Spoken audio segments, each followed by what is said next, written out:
I've recently come to a terrifying realization. The digital world is officially more real than the real world. I mean, think about it. We do everything there. We work, communicate with our friends, date, make art. Everything is online. It's on screens, in feeds, in chats, in curated digital spaces, on social media, on Slack, on Trello. In fact, we're so embedded in it that when we finally step away, the real world feels thin, wanting, unreal. It's too boring. We've become acclimated to the hyper novelty of constantly having a screen in front of us, vying for our attention. French philosopher John Baudrillard, he saw this coming. It's a phenomenon he called hyperreality. Hyperreality is the moment when the simulation doesn't just copy reality anymore, it replaces it entirely. Technology, particularly the internet and social media, have pushed us past the tipping point. And it has been a process, a march, if you will, but I'm confident that we're officially there. You see, where we put our attention and intention is where we live. And more, we're choosing or being forced to reside in the digital copy in more and more aspects of our life. Let's talk a little bit about Baudrillard. Baudrillard was a postmodern theorist. He looked at and studied things like media, science, and consumer culture. He basically said that we've already left baseline reality behind. And the crazy part is he said this in 1981 in his seminal work, Simulacra and Simulation. In this book, he describes the phases of hyperreality like this. Phase one, the image reflects reality. It's just a straight up copy. Think about 1950s TV broadcasts, just a photo showing you what actually happened, footage of reality. It's a copy of reality, a representation of it. Phase two, it masks and distorts reality. Think about ads or edited photos. Probably the best example here would be how they present a McDonald's burger on TV versus what you know it actually looks like in reality. Phase three, this is where we're getting a little trickier. It begins to mask the absence of reality. Think reality TV shows or heavily staged day in the life influencer videos that are pretending to show you unfiltered takes on reality. But the irony is, there is no actual unfiltered day being filmed there. The format is playing at being a faithful copy, even though the original reality it claims to represent doesn't actually exist anymore. This person doesn't just have a normal day to day because they're being followed by cameras and maybe rich. So it's a production. It's a play they're putting on as if reality still exists. Phase four is pure simulacrum. The copy has no originality in it left. It becomes the real. It stops competing or tricking us in favor of the real and competes directly with it. Says I'm more colorful. I have more novelty. Why would you even want reality? You see, the hyperreal world of symbols online has begun to feel more real to people than reality itself. And with the internet and social media, it's all been kicked into overdrive and has no signs of reversing anytime soon. Baudrillard himself said we were already deep in it. Social media has just made it obvious, addictive, impossible to ignore, and terrifyingly literal. As a little aside, the Wachowski sisters who wrote The Matrix were directly inspired by Baudrillard. They even placed a copy of his book, Simulacra and Simulation, in the movie as an Easter egg. It is interestingly hollowed out in the movie. Neo opens it to the chapter On the Desert of the Real. And this is where he pulls out the little cassette of data that he sells in the first one. It's easy to miss. But the Matrix analogy goes further. You see that red pill, blue pill choice? It's not just sci-fi anymore. It's the daily decision we're all making.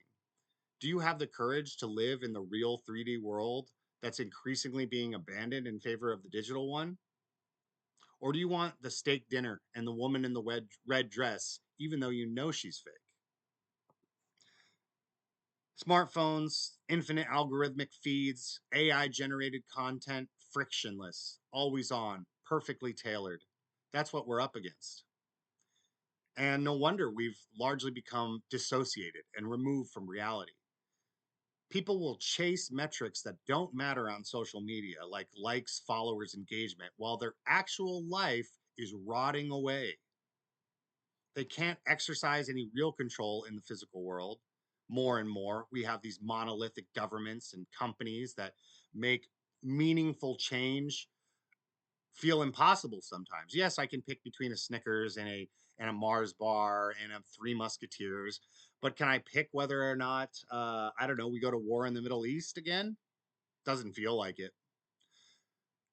So this phenomena of helplessness in the real world that's been locked down more and more by governments and corporations and organizations. No wonder the hyper real world is so inviting because in it we have total control. We're gods, even. Online symbols feel more alive, they feel more immediate, they're more real than the messy 3D stuff that's happening in reality. But that's just the thing, they aren't more real. They're just more clear and therefore more understandable and therefore more readily give the illusion of mastery and control over them, unlike the messiness that is reality. I mean, put the corporations and the boogeymen aside. Reality's just messy. It's not so cut and dry. There's a lot of unknown factors. The temptation of the hyper real is it removes those. It's all nice and neat and clean. Everything's clear.